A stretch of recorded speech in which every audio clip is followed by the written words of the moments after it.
anhu. Dan sebentar, saya lihat Al-Quran dulu. Dikatakan kemudian dia membaca surah Al-Insyiqaq. Al-Insyiqaq, ya, itu tentunya bisa kita cek di dalam aplikasi Al-Quran kita supaya kita tahu surah ini yang dibaca oleh Nabi SAW atau dibaca oleh Abu Hurairah, dan Abu Hurairah ya, mengatakan mendengarkan atau melihat dari Nabi SAW secara langsung. Ya, itu tepatnya surah nomor 84. Ya. Al-Insyiqaq surah nomor 84. Saya ulangi, kata Abu Rafi' radhiyallahu anhu, aku pernah sholat isya di belakang Abu Hurairah dan kemudian dia membaca pada saat mengimami sholat itu ya, surah Al-Insyiqaq. Tadi sudah kami sebutkan nomor urat surahnya, terdiri dari 25 ayat. Ya. Lalu setelah selesai membaca surah itu, dia pun sujud. Lantas aku bertanya kepadanya, sujud apakah ini? Maka Abu Hurairah mengatakan, aku bersujud sesudah atau setelah baca surah tersebut ketika menjadi makmum di belakang Rasulullah sallallahu alaihi wasallam, ya. Dan aku akan selalu mengamalkannya sampai meninggal dunia. Ya. Hadits ini bisa saja yang dimaksud adalah, kalau bisa lihat, buka surah Al-Insyiqaq, bisa buka surah itu di aplikasi Al-Qurannya. Ya, surah Al-Insyiqaq yang sedang disinggung ini ya, yang sedang dibahas. Ada 25 ayat, sudah lihat surah nomor 84 ya. Coba dilihat ayat 21-nya. Itu memang ada ayat tentang sujud. Wa idza quri'a 'alaihimul Qur'anu la yasjudun. Dan apabila Al-Quran dibacakan kepada mereka, maka mereka tidak bersujud. Nah, kalau saya tidak tahu aplikasi Al-Quran yang Bapak Ibu pegang, tapi kalau yang saya memang ada tanda mihrab, ya, berarti disuruh sujud, ya, karena ada kata-kata sujud di situ. Jadi supaya kita connect dengan riwayat ini, ya, itu yang menyebabkan kenapa Abu Hurairah sujud, radhiyallahu anhu, itu ya. Jadi kita perlu titik beratkan sebab sujudnya Abu Hurairah di sini. Yang pertama, beliau sujud pada saat sholat karena sunnahnya sujud pada saat ada ayat sujud. Walaupun ini tidak apa-apa kita nggak sujud, gitu ya. Tetapi sudah kita bahasakan, kita sedang membahas sunnah-sunnah tambahan. Jadi setiap lewat ayat tentang sujud, usahakan sujud walaupun lagi sholat. Kita sujud, kemudian bangun lagi, melanjutkan ayat setelahnya. Kalau dia berada di akhir surah, ya, di akhir surah, misalnya wasjud waqtarib, ya, di dalam surah Al-Alaq, ya, di akhir ayat, maka kita sujud, kemudian kita bangkit, lalu lanjut surah lain, tidak masalah, walaupun 1-2 ayat, baru kita ruku, kemudian kita i'tidal dan seterusnya, ya. Kemudian dalam riwayat ini disebutkan ada contoh sunnah yang lain, yaitu Abu Hurairah menambah setelah salam sujud lagi. Jadi di sini kayak ada 2 kali sujudnya. Kalau baca surah Al-Insyiqaq, dibaca pada saat tilawah ayat 21-nya, dan kalau dalam sholat setelah salam Abu Hurairah sujud lagi. Kenapa beliau sujud di sini lagi? Karena perhatikan ayat 21, di sini bukan hanya karena ada perintah kata-kata sujud, tapi perhatikan ya, wa idza quriya 'alaihimul Qur'anu la yasjudun. Apabila Al-Qur'an dibacakan kepada mereka, mereka tidak bersujud. Jadi di sini seperti makna ayatnya sedang disinggung oleh Allah Subhanahu wa taala, orang-orang kafir itu mereka kalau mendengar ayat Al-Qur'an pun mereka tidak mau tunduk. Makanya Abu Hurairah melakukan sujud lagi selepas salam. Nah, karena ada contoh dari beliau, maka berarti dia masuk dalam sunnah. Dan kalau kita lihat riwayat yang sedang kita bahas, ditanya oleh Abu Rafi', sujud apa yang Anda lakukan ini? Kok setelah salam sujud? Maka Abu Hurairah menjelaskan, ya, aku bersujud setelah baca surah tersebut ketika menjadi makmum di belakang Rasulullah SAW. maka aku akan selalu mengamalkannya sampai meninggal dunia. Nah ini salah satu alasan yang sebabnya kenapa dikerjakan oleh Abu Hurairah. Bisa juga maknanya yang dimaksud dengan riwayat ini adalah sujud dalam sholat. Sujud dalam sholat ya. Artinya sementara mengimami sholat, Abu Hurairah pas tiba di ayat 21 beliau sujud. Dan kemungkinan besar Abu Rafi' tidak faham masalah itu atau belum faham. Kalau ada ayat sujud disunnahkan sujud. Makanya setelah salam dia tanya, tadi anda dalam sholat itu sujud apa? Maka Abu Hurairah lalu menjelaskan, saya pernah sholat menjadi makmum di belakang Nabi dan ini dilakukan sujud, makanya saya sujud dan saya akan terus menjaga itu sampai saya wafat, gitu kan? Dan Allahu a'lam makna kedua jauh lebih tepat. Ya, artinya memang bacaan ini dikerjakan atau sujud ini dikerjakan dalam sholatnya Abu Hurairah yang biasa dikenal dengan sujud tilawah. Baik, kita ambil pelajaran daripada hadis ini. Yang pertama kedudukan Abu Rafi' radhiyallahu anhu atau rahimahullah, ya, di mana beliau yang menceritakan kronologis daripada sholatnya di belakang Abu Hurairah dan tepatnya di waktu sholat Isya, dan Abu Hurairah mencontohkan pada saat membaca surah Al-Insyiqaq tepatnya di ayat 21 beliau sujud dalam sholatnya. Pelajaran yang kedua, ya, kedudukan Abu Hurairah radhiyallahu anhu di mana sahabat yang mulia ini bernama Abdurrahman ibn Sakhr. Abdurrahman ibn Sakhr, dan beliau berasal dari kota Taif. Ya. Tidak asing kota Taif buat kita sekarang karena sering didatangi oleh para jemaah haji, jemaah umroh ya. Jadi dulu waktu Nabi SAW mengepung kota Taif, Allah belum mengizinkan untuk menembusnya itu ya. Tetapi mereka tunduk setelah terjadi perang Hunain dan sempat para wanita mereka dan anak-anak mereka menjadi tawanan kaum muslimin. Akhirnya mereka datang untuk menyatakan masuk Islam dan dibebaskan oleh Nabi SAW itu ya. Dan ini juga efek daripada doa Nabi. Waktu Nabi SAW berdakwah kurang lebih 10 tahun di Mekah, itu semua totalnya 13 tahun, tapi 10 tahun masa kenabian di Mekah tidak ada orang yang masuk Islam kecuali 153 orang saja. Karena betul-betul waktu itu diisolasi sekali Islam, jadi tidak boleh orang bertanya tentang Islam, tidak boleh orang belajar Islam, dan kaum muslimin di Mekah itu tidak aman. Setiap kali ditemukan ada yang pukul, ada yang ambil hartanya, ada yang bunuh, nggak kena hukum. Maka Nabi SAW berpikir untuk mengekspansi dakwah beliau, coba berdakwah di luar kota Mekah, kemudian beliau menuju ke kota Taif. Tapi orang-orang Taif menolak pada saat itu. Ya, pemimpin-pemimpin mereka dalam sebuah asar disebutkan setelah didatangi oleh Abu Lahab, paman Nabi sendiri, itu menolak dan menyuruh masyarakatnya untuk melempari Nabi dengan batu. Dengan cara dilempari kaki Nabi yang diangkat itu yang dilempari oleh batu. Dan kita bisa bayangkan kalau satu kota yang melempari batu, betapa sakitnya gitu ya. Kakinya beliau SAW berdarah-darah, beliau keringatan, dakwahnya ditolak. Setelah keluar dari kota Taif, pintu gerbangnya ditutup, seakan-akan beliau terusir gitu ya. Beliau duduk di bawah sebuah pohon. Sebagian ahli sejarah mengatakan di kota Taif masih ada bekas tempat pohon atau kebun yang Nabi duduk, gitu ya. Intinya Nabi SAW duduk di situ, kemudian beliau berkata, ya Allah, kemanakah engkau akan arahkan masa depanku, kepada musuh yang akan membinasakanku, atau masa depan yang belum jelas? Aku tidak tahu ini diterima atau tidak dakwah ini. Tetapi kalau engkau tidak murka ya Allah, engkau tidak menilaiku salah dengan perjuanganku ini, aku akan terus berdakwah. Aku akan lanjutkan estafet ini. Maka di saat itu dalam sebuah riwayat yang sahih, Jibril datang diutus oleh Allah Subhanahu wa taala dan berkata, wahai Muhammad, Allah telah mendengarkan doamu, gitu kan? Maka sekarang bersamaku malaikat yang mengurus gunung-gunung. Semua gunung di muka bumi malaikat ini yang urus. Tinggal kamu perintahkan saja. Tinggal kamu perintahkan agar gunung-gunung Taif dan gunung-gunung Mekah disatukan sehingga binasa dua kota ini. Dan dakwamu akan tetap menyebar. Atau kamu bersabar ya, dengan penolakan-penolakan mereka, dengan gangguan mereka, toh juga dakwamu akan menyebar. Karena Nabi SAW disebutkan dalam Al-Quran sifatnya adalah Raufur Rahim. dia sangat penyayang sallallahu alaihi wasallam, sangat perhatian, mendahulukan memaafkan daripada dia pun harus menghukum.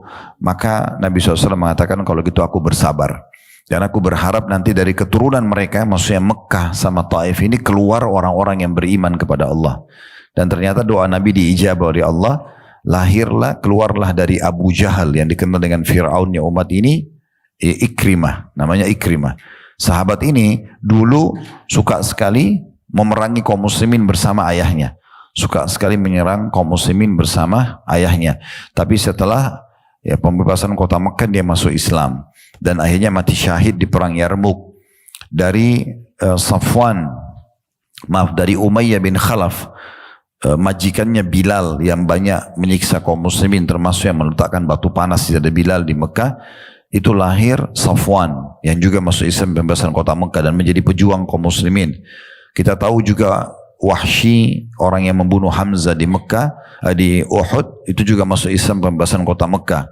Kita tahu dari Al-As bin Wa'il, orang yang sangat benci dengan Nabi SAW dan Islam, itu lahir Amr bin As yang menjadi sahabat Nabi dan termasuk ciri kecerdasan Islam. Kalau disebutkan orang-orang cerdasnya kaum muslimin, pasti nama Amr bin As tidak luput dari itu. Dari Al-Walid ibn Mughirah lahirlah Khalid bin Walid yang terkenal dengan pejuang Islam. Ini semua keturunan orang-orang Mekah, tokoh-tokoh Mekah yang akhirnya mendapatkan petunjuk karena doa Nabi SAW. Nah, dari kota Taif keluar Abu Hurairah. Nah, ini yang sedang menyampaikan riwayat ini. Namanya Abdurrahman ibn Sakhr radhiyallahu anhu, dan dia dari kota Taif yang juga termasuk mendapatkan doa Nabi. Beliau masuk Islam hanya beberapa bulan sebelum wafatnya Nabi SAW. Tapi kalau kita cari tahu orang yang paling banyak meriwayatkan hadis dari kalangan laki-laki, kita akan temukan Abu Hurairah. Karena begitu masuk Islam, dia betul-betul menekuni Islam, banyak menghafal hadis-hadis Nabi SAW, banyak menyampaikan. Sampai sebagian sahabat saja di masa hidup mereka, itu masih ada yang curiga sama Abu Hurairah. Ya, karena banyaknya hadis yang dia sampaikan gitu ya. Tetapi akhirnya sahabat pun menerima karena memang apa yang dia sampaikan itu memiliki saksi-saksi. Banyak orang yang mengetahuinya. Nah, Abu Hurairah ini cukup banyak meriwayatkan hadis. Tadi itu sedikit kronologis tentang beliau. Di antaranya adalah riwayat tentang cara sujud, ya. Sujud tilawah yang dibaca pada saat terlintas ayat atau surah dari ayat-ayat Al-Quran yang ada kata-kata sujudnya. Ini faedah kedua dari hadis. Faedah pertama kedudukan Abu Rafi', faedah kedua kedudukan Abu Hurairah, dan sudah kita sebutkan kisahnya. Pelajaran yang ketiga yang bisa diambil, bahwasanya salah satu yang dicontohkan oleh Nabi SAW, dan itu disampaikan Abu Hurairah dalam sholat Isya, baca surah Al-Insyiqaq. Jadi kalau bisa jadikan ini sebagai salah satu program kita menghafal surah Al-Insyiqaq, karena ini hanya 25 ayat, ya, dan pendek-pendek. Ya, coba tadi kalau masih terbuka aplikasi surah Al-Insyiqaq, coba lihat ayatnya pendek-pendek, ya. Itu mudah sekali, ya. Dan salah satu kebijaksanaan seorang muslim adalah Bapak Ibu usahakan menjadikan target minimal seminggu sekali, kalau tidak sebulan sekali, hafalan Qur'annya bertambah. Walaupun hanya 2 ayat, 1 surah, kalau surah-surah pendek, minimal itu ya. Jadi selalu ada tambah, ya. Sehingga kita tidak tahu keberkahan bagaimana Allah membuat kita menghafal Al-Quran, tapi usahakan ada tambahan. Kita menambah. Jadi tidak puas dengan surah-surah yang kita sudah hafal saja ya. Apalagi kalau yang seperti ini terlintas memang surah-surah yang tidak sulit untuk dihafal dan diamalkan pada saat kita sholat Isya. Tadi saya bahasakan, walaupun Bapak Ibu mengerjakan sekali seumur hidup, minimal pernah membaca surah Al-Insyiqaq di sholat Isya. Karena itu adalah sunnah Nabi. Ya, kalau kita bisa rutinkan itu bagus sekali. Ya. Pelajaran keempat, adanya sujud tilawah. Ya, dan disebutkan di dalam sebuah hadis yang sahih, kalau seorang hamba ya, sujud pada saat membaca ayat Al-Quran, ya, ayat-ayat sujud, maka syaitan di sebelahnya menangis. Syaitan di sebelahnya menangis seraya mengatakan, anak Adam ini disuruh sujud maka dia sujud, ya, sementara saya disuruh sujud tapi saya tidak mau sujud. Dalam riwayat lain, baginya surga dan bagiku neraka. Ya.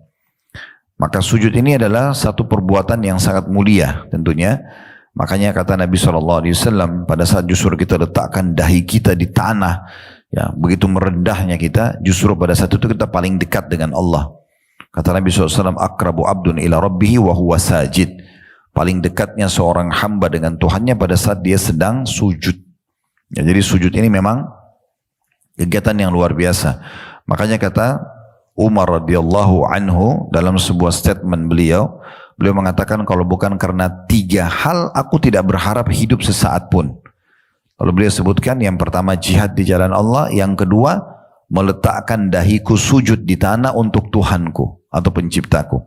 Baru yang ketiga duduk bersama dengan satu kaum, komunitas orang yang menyortir tutur kata yang baik, ya sebagaimana disortirnya kurma yang berkualitas tentunya. Jadi ini statement Umar yang poin nomor 2-nya tadi adalah meletakkan dahiku sujud kepada Sang Pencipta Allah. Nah ini memang satu kegiatan yang luar biasa.